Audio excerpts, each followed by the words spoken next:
Arkadaşlar hepinize merhaba. Bu akşam tekrar bölümüyle ekrana gelen Bizim Hikaye dizisi nasıl izlendi? Şimdi sizlere onun analiz videosunu çekiyorum.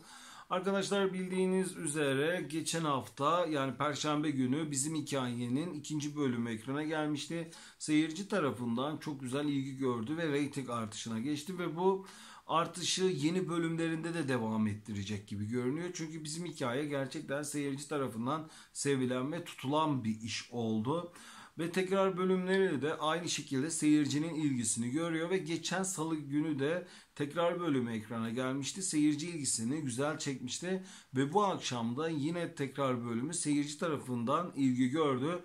Yani kısaca toparlarsam arkadaşlar, Bizim Hikayenin bu akşam tekrar bölümü seyirci tarafından izlendi. Bir tekrar bölüme göre izlenmesi kötü değildi.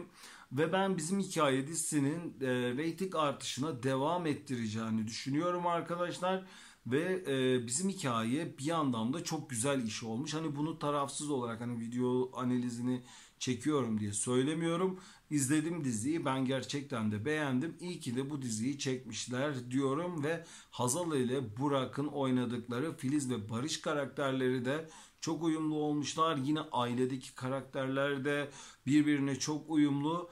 Ee, yani bu videoyu fazla uzun tutmayacağım arkadaşlar. Bizim hikaye hakkında genel bir analiz videosu hazırlayacağım.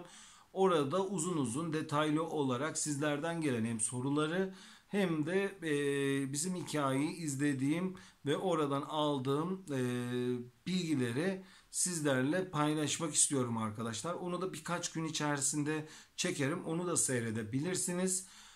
Takipte kalın diyeyim arkadaşlar sayfamı. Kendinize çok çok iyi bakın. Allah'a emanet olun.